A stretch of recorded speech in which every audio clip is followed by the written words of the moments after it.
کوئی چیز بھی تقدیر کو بدل نہیں سکتی، لیکن صرف دعا ہے اگر وہ صدق دل کے ساتھ کی جائے۔ لیکن اس کے لیے بھی شرط ہے، دعا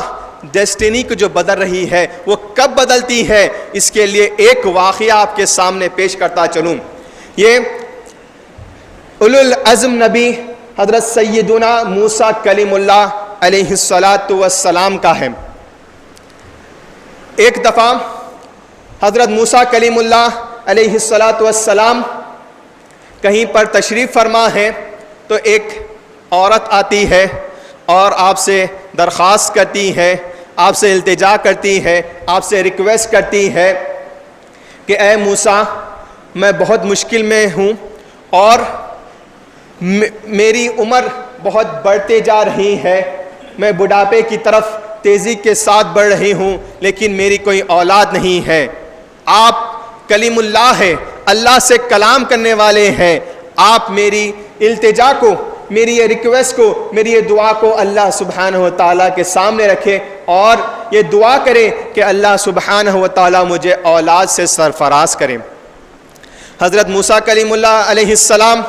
سنتے ہیں۔ اس کے بعد پھر جب طور پر جاتے ہیں، طور کے پہاڑ پر جا کر آپ اللہ سبحانہ و تعالیٰ سے دعا کرتے ہیں تو اللہ سبحانہ و تعالیٰ اس دعا کے جواب میں ارشاد فرماتا ہے کہ اے موسیٰ، جا کر اس عورت سے کہہ دو جس نے تمہیں دعا کرنے کی استجا کی ہے، ریکویسٹ کی ہے، اسے جا کر کہہ دو کہ تیری تقدیر میں کوئی اولاد نہیں ہے۔ حضرت موسیٰ کلیم اللہ علیہ السلام جیسا ہی اللہ کا حکم ہوتا ہے، آپ نیچے آتے ہیں اور اس عورت کو کہہ دیتے ہیں کہ تیری تقدیر میں کوئی اولاد نہیں ہے، اب تو اولاد تجھے اولاد نہیں ہوگی۔ وہ غمگین ہو جاتی ہے اور چلے اپنے مکان کو چلے جاتی ہے۔ کچھ عرصہ گزرتا ہے، حضرت موسیٰ کلیم اللہ کئی سال کے بعد ایک طرف سے آپ کا گزر ہوتا ہے تو آپ دیکھتے ہیں کہ وہ بڑھیا کا گھر نظر آتا، اور اس بڑھیا کے گھر پر، اس عورت کے گھر پر جو بوڑھی ہو چکی ہے، کئی عرصے کے بعد جب موسیٰ علیہ السلام کا وہاں سے گزر ہو رہا ہے تو وہ عورت بوڑھی ہو گئی اور اس کے گھر پر بہترین روشنی ہے اور آوازیں آ رہی ہیں، بچوں کی آواز آ رہی ہے۔ حضرت موسیٰ کلیم اللہ علیہ السلام پریشان ہوتے ہیں، جاتے ہیں، دستک دیتے ہیں، نوک کر کر اس بڑھیا کو بلاتے ہیں اور پوچھتے ہیں کہ تیرے گھر میں تو خوشی کا ماحول نظر آ رہا ہے، کیا بات ہے؟ بہت عرصہ پہلے تو نے مجھے کہا تھا کہ دعا کرنے کے لیے کہا تھا، اولاد کی دعا کرنے کے لیے کہا تھا، لیکن اللہ تعالیٰ نے حکم فرما دیا کہ تیری تقدیر میں کوئی اولاد نہیں ہے،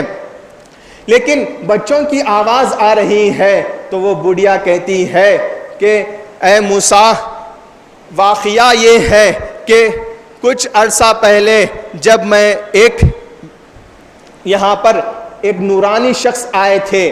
وہ بہت بھوکے نظر آ رہے تھے، کئی دن کا فقر و فاقہ ان پر نظر آ رہا تھا، تو میں نے انہیں چند روٹیاں انہیں دی اور وہ کھائے، اور انہوں نے کہا کہ بتا کوئی دعا ہے، کوئی التجا ہے تو بتا، میں تیری دعا اللہ تعالیٰ کے بارگاہ میں رکھوں گا تو یقیناً اللہ تعالیٰ تیری دعا قبول کرے گا۔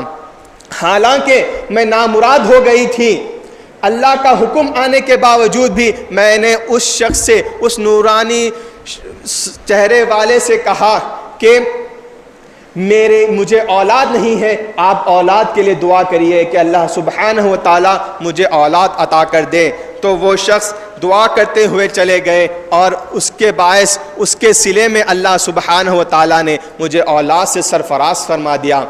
حضرت موسیٰ کلیم اللہ علیہ السلام پریشان ہو گئے اور حیران ہو کر آپ طور سینا پر چلے گئے اور اللہ سے کلام کرنے لگے، سجدے میں جا کر کلام کرنے لگے کہ یا الہ العالمین، ماجرا کیا ہے؟ تیرا تو حکم تھا، تیرا تو فرمان تھا کہ اس عورت کے تقدیر میں کوئی اولاد نہیں ہے، لیکن تو نے اس کی تقدیر کیسے بدل دی ہے؟ تو اللہ سبحانہ و تعالی دلوں کے بھیدوں کو جانتا ہے اور قیامت تک آنے والے مومنین کو یہ درس دینا چاہ رہا تھا، دعا کی اہمیت اور فضیلت کو بتلا رہا تھا۔ اسی لیے اللہ سبحانہ و تعالیٰ نے پورے واقعے کو بیان نہیں کیا، بلکہ موسیٰ علیہ السلام سے ایک حکم فرمایا کہ اے موسیٰ جاؤ، جا کر انسان کا ایک گوشت کا ٹکڑا لے آؤ، فلیش لے کے آؤ، انسان کے جسم کا ٹکڑا لے کر آؤ، گوشت کا ٹکڑا لے کر آؤ۔ حضرت موسیٰ علیہ السلام اللہ کے حکم کو مانتے ہوئے جب نیچے اترتے ہیں، تلاش کرتے ہیں، کئی لوگوں سے پوچھتے ہیں کہ اللہ سبحانہ و تعالیٰ نے انسان کے گوشت کا ٹکڑا مانگا ہے، مجھے دو، تو کوئی بھی نہیں دیتے ہیں۔ آپ تلاش کرتے ہوئے جنگل کی طرف چلے جاتے ہیں تو وہاں پر ایک شخص ملتے ہیں جن کا چہرہ نورانی تھا۔ وہ جب ان سے ملاقات ہوتی ہے تو حضرت موسیٰ علیہ السلام ان سے کہتے ہیں کہ اللہ کا مجھے حکم ہوا ہے کہ کسی انسان کے گوشت کا ٹکڑا لے کر آؤ، انسان کے فلیش کا پیس لے کر آؤ۔ تو وہ شخص کہتا ہے کہ آپ موسیٰ علیہ السلام ہیں تو یقیناً اللہ تعالیٰ کا آپ پر حکم ہوا ہے، لہٰذا میں اپنے جسم کا ٹکڑا کاٹ کر آپ کو دیتا ہوں۔ وہ کوئی تیز چھری لیتا ہے یا کوئی چیز لے کر اپنے جسم کا ٹکڑا کاٹ کر حضرت موسیٰ علیہ السلام کو دیتا ہے۔ جب موسیٰ علیہ السلام لے کر جاتے ہیں، موسیٰ علیہ السلام کے ذہن میں صرف یہی بات ہے کہ اس کی تقدیر کیسے بدلی، اس عورت کی تقدیر کیسے بدلی، لیکن آپ اس بات پر توجہ نہیں دیتے کہ اللہ تعالیٰ نے حکم کیوں فرمایا ہے۔ تو جب موسیٰ علیہ السلام اس شخص کے جسم کے گوشت کے ٹکڑے کو لے کر واپس طور سینا کی طرف جاتے ہیں تو وہ شخص کہتا ہے، پکارتا ہے کہ اے موسیٰ ادھر آئیے، ادھر آئیے، اللہ سبحانہ و تعالیٰ نے گوشت کا ٹکڑا تو منگایا ہے لیکن جسم کے کون سے حصے کا ٹکڑا منگایا ہے۔ حضرت موسیٰ علیہ السلام پریشان ہو جاتے ہیں کہ اللہ سبحانہ و تعالیٰ کا حکم ہوا ہے کہ صرف گوشت کا ٹکڑا لے کر آؤ، لیکن مجھے نہیں پتا کہ کون سا جسم کے حصے کا ٹکڑا ہے۔ تو وہ شخص اسی چھری سے اپنے جسم کے ہر حصے کے ہر